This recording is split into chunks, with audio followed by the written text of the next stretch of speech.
大家好，今日係2025年嘅9月10日，即係咧普京、習近平、金正恩啊喺北京城頭會面之後咧，喂呢個嘅普京啊翻俄國即刻有動作啦。上一次咧，即係呢個普京同習近平見完面之後，幾年前啊呢個北京冬奧，馬上就發動咗呢個嘅烏克蘭戰爭。咁啊，如今咧即係見完面咧，即係呢個事有湊巧啊，佢啊竟然咧係派咗無人機進入咗去波蘭領空，侵入咗波蘭嘅領土啊！結果咧，波蘭咧就係唔係省油的燈啦嚇，波蘭係北約國家嚟噶嘛，北約國家係有呢個防衛系統嘅，全數咧就將呢個嘅普京派嚟嘅無人機擊落。你見到咧擊落嘅地方咧，絕大多數咧就係波蘭嘅東邊、東南邊、北邊咧都有。咁但係咧，你睇世界地圖就知道啦，佢係呢個無人機啊，純粹係挑釁波蘭嘅啫，就唔可能啦，係因為呢個派無人機進入去烏克蘭攻擊烏克蘭嘅時候經過波蘭，因為個地圖上係唔可能噶嘛嚇，因為咧你就知道啦，呢個波蘭咧喺歷史上屢受到俄國或者後來嘅蘇聯咧就係血腥統治，佢哋之間嘅仇恨咧其實就不下於呢個嘅中國同日本之間嘅喎。咁啊嗱，呢個烏克蘭亦都係啦，烏克蘭咧喺呢個蘇聯管治嘅時期就係做呢個嘅實驗農莊。結果就餓死啦，數以百萬計嘅烏克蘭人咧係受到咧佢哋嘅殘暴統治嘅，餓死人嘅無數啊！咁嗱，波蘭嘅地理位置咧就同烏克蘭根本就唔係相連嘅，所以就唔存在咧係打烏克蘭嘅時候經過波蘭，純粹係挑釁呢個波蘭嘅啫。你睇地圖就見到呢個情況喎。咁而波蘭咧就係北約國家嚟噶嘛，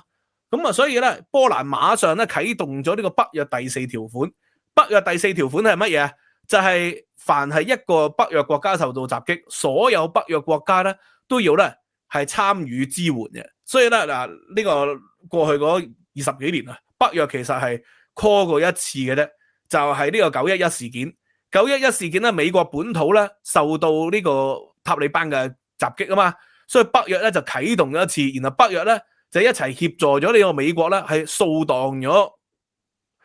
塔利班同埋阿富汗政權。咁所以美國咧，特朗普佢就話：就係我哋美國保護北約、保護歐洲。咁歷史上事實就唔係咁樣嘅嚇。歷史上最近嗰20-30年咧，就係歐洲咧係有份保護美國嘅。咁但係無論如何咧，今次咧波蘭就啟動咗第4款。咁啊，睇下會唔會將呢場戰爭擴大咯嚇。咁因為唔係省油的燈喎，你打北約咁就係所有北約國家，英國、美國佢哋一齊加入去嚇，以及歐洲諸國一齊加入去咧。咁俄國嘅實力咧就唔可能同北約嘅國家一齊咬手瓜噶嘛，但係呢度涉及到一個咧宣傳嘅問題啦。中國嘅外宣，包括中國嘅外交部，以及咧俄國佢哋長期都講一樣嘢，佢話：喂，係你哋北約咧要東擴，所以逼到我哋咁緊啊！如果你唔係東擴，我哋又唔會打你啦，係咪？打烏克蘭係純粹因為咧北約東擴，呢個俄國嘅外長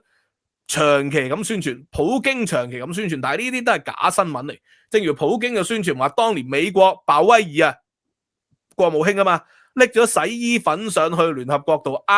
話呢個嘅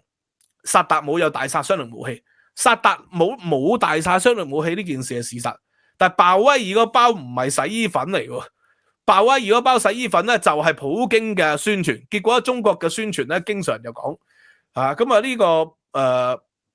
喬治布殊打伊拉克咧係出師無名嘅，呢個係事實嚟。但係問題嗰包嘢係咪洗衣粉咧？呢個就普京自己對住法國媒體咧係胡亂宣傳。咁好多中國人咧以億計嘅中國人信以為真嘅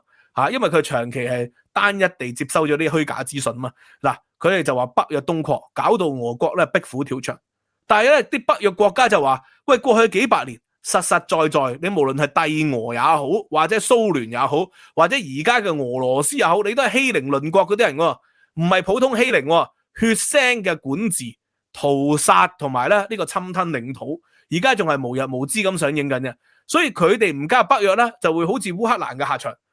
亦解釋到點解烏克蘭要不斷加入北約。咁但係北約就未必好歡迎烏克蘭啦，因為烏克蘭東部有好多俄國人啊，佢哋都覺得嗰啲臥底嚟喎，有可能嘅喎。咁啊，而且佢哋烏克蘭咧亦都有貪腐嘅情況，有親俄嘅傾向。如果唔係今次呢個入侵烏克蘭嘅戰爭咧，其實俄國親俄同親西方咧係50-50嘅啫，經常係會左搖右擺嘅，喺歷史上就係咁樣。咁啊嗱，無論如何咧，我哋睇翻歷史文獻啦，睇下歷史文獻就知道咧，佢哋啲人成日講大話，成日胡亂宣傳話北約唔通過，北約唔通過，冇啲咁嘅事。嗱，呢個咧1990年啊嘅9月12日有一條嘅有一條嘅條約就叫做2+4 2+4條約喺德國度簽署。咁呢個當時咧就係東西德咧傾緊合併嘅問題。咁所以咧第一次咧書面上就係簽訂咗話冇禁止到任何北約國家擴張嘅條款，喺1990年並冇，相反明確咧係確保咗統一之後嘅德國係加入咗呢個嘅北約嘅權利。同時咧只係指出一點，呢個前東德地區嘅外軍同埋呢個核武嘅部署就唔會擴張，即係簡單嚟講就唔會將核武由西德擴張到去東德，佢嘅意思係咁解嘅啫。咁但係呢個咧，普京係純粹借題發揮，就話北約唔東擴，喺任何嘅條文上面冇，淨係話唔喺呢個東德咧係駐紮呢個嘅核武嘅武器，咁亦都完全冇觸及到波蘭、捷克、波羅的海三國嘅國家。咁所以呢個話北約唔東擴嘅承諾咧，絕冇喺書面上或者係聯合聲明上係有呢一個事實發生嘅，冇嘅嚇。咁而另外一個重要嘅條文咧，我哋睇歷史梗係要睇條文啦，係咪啊？呢個咧喺2001年嘅1月20號，呢度講明咧，呢個北約同俄國有一個聯合嘅條約，佢哋簽訂咗一個聯合條約嘅，裏邊都好清楚指出咗一點啦。呢個條約咧，其實就係根據1997年1月至到2001年嘅1月20號，佢裏邊嘅一啲嘅合作咧，做咗個條文，而條文裏邊再講咗一句最重要嘅就係咧，北約咧唔會影響到條文同俄羅斯嘅關係咧，唔會影響到北約咧向東發展嘅。呢度寫到明喎，係 no impact on NATO 係完全唔會影響到咧北約向東或者向西向南向邊度擴張啦，係唔會影響喎。所以為呢個俄國喺2001年係自己同北約簽訂咗條約，而係大家雙方接受咗，係可以接受到北約東擴嘅。咁所以無論係後來嘅芬蘭、瑞典或者烏克蘭要加入北約，純粹係尊重歷史條文嘅。咁當然啦，俄國同埋某啲國家一樣啦，呢啲歷史條文簽訂咗已經成為歷史噶嘛，係嘛？唔需要尊重噶嘛，邊個拳頭大就邊個厲害。歐洲係依賴呢個嘅俄國嘅天然氣同石油，所以佢就有恃無恐啊嘛。而歐洲人亦都唔夠強硬，唔能夠一下子切斷，因為一下子切斷真係會凍死人，或者係導致有通貨膨脹極之嚴重。咁所以就令到呢個俄烏戰爭咧不斷擴大。但係呢個係絕冇承諾過唔東擴。咁問題我哋歷史嘅印象又真係好似有講到北約唔東擴嘅。喺1990年嘅2月9號，當時美國嘅國務卿貝克喺莫斯科對戈爾巴喬夫講過，北約不向東擴一寸。佢有提過呢樣嘢，但並冇簽訂過任何條文條約。咁唔係你話喂講下都唔得嘅外交辭令無戲言，咁你可以咁講。但係咧，你睇翻當時嘅環境，當時佢同蘇聯講，第一咁蘇聯後來倒台啦，對象就冇咗啦。第二當時咧係一種咧談判嚟嘅，就係咧關於呢個嘅德國統一嘅時候，係蘇聯唔好插手落東歐度，唔好頑強支持東歐。其實個意境係咁樣噶嘛佢係作為一個咧唔好對東歐進行干預，尤其是唔好對東德呢個德國合併啦。當時就好多東歐國家都會瓦解，從蘇聯集團華沙公約嗰度瓦解，其實就作為一種咧談判嘅條件嚟嘅。咁結果蘇聯都瓦解咗啦，咁所以咧就話唔插手，唔好干預呢個東歐東德呢個嘅蘇維埃集團嘅瓦解。呢個談判嘅基礎唔存在喎，咁所以後來俄國即係今天俄國都唔係共產國家啦嘛，咁所以呢個所謂嘅口頭承諾咧就並唔係真正嘅條文，亦都唔係真正嘅聯合聲明，更加唔係真正嘅承諾，只係咧談判籌碼嚟嘅。咁但係談判對象都冇咗啦，咁所以俄國係唔應該繼承咗呢個談判對象嘅，因為係俄國根本就唔係赤化國家唔係蘇維埃國家，唔係華沙公約。咁所以呢樣嘢係完全係亂笠嘅。咁但係咧問題，喂，宣傳嘅嘢就係你講得多就當係噶啦，係咪？你講得多，咁你中國同埋呢個嘅俄國嘅宣傳不斷咁講，後來呢幾年咧，再借助小紅書、抖音，令到有一啲美國人、歐洲人啦，甚至乎居英國嘅一啲香港 KOL 才子佢都以為咧北約係冇東擴過嘅，就係呢個不斷講得多咧，你哋就以為習非成是就出現咗曼德拉效應咁所以呢個你從歷史條文咧，完全見到呢個事情咧係荒謬嘅。咁當然啦，北約咧同埋俄國即係後來嘅新俄國，即係今天俄國咧，簽訂咗一啲嘅合作條文，就話喂，唔好喺呢個嘅新加入嘅北約國家裏邊駐紮核武。咁而呢樣嘢大抵到今天咧，都係維持一個均衡嘅格局，check and balance 嘅格局而咧亦都北約國家亦都承認唔喺呢個嘅俄國同埋北約國家嘅邊境，譬如話愛沙尼亞、立陶宛呢啲地方咧係駐紮大量嘅前援軍隊。咁呢個咧亦都係事實嚟。咁但係問題咧，俄國如果大舉地擴軍喺人哋嘅邊境裏邊咧進行軍事活動，好似對烏克蘭咁，最初話軍事演習啫嘛，後來突然間變成咗實質嘅佔領，咁北約國家都要反應。咁所以而家咧就係越嚟越多歐洲國家見到俄國嘅野心，就紛紛加入北約。烏克蘭戰爭打開咗之後咧，結果北約就多咗兩個國家，芬蘭同瑞典咧，原本係中立嘅國家，歷史上佢哋都受過呢個俄國人嘅欺凌啊嘛，尤其是芬蘭啦，所以咧芬蘭嘅邊境亦都正就喺聖彼得堡隔離嘅啫嘛，喺波羅的海、聖彼得堡隔離，所以最終咧佢哋兩個都加入咗北約，其實就為咗自保。如果唔加北約咧，就會好似烏克蘭咁。咁但係問題啦，今次波蘭點解會受到挑釁啊？好明顯啦，普京就係喺習近平同埋金正恩嘅會面裏邊，亦都係見到西方嘅軟弱所以就不斷咁試探底線。西方軟弱，烏克蘭戰爭打完之後，未打完啦，而家仲打緊啦。喂，西方係冇全力咁資助，即係有資助烏克蘭嘅，但係冇全力咁咧軍事介入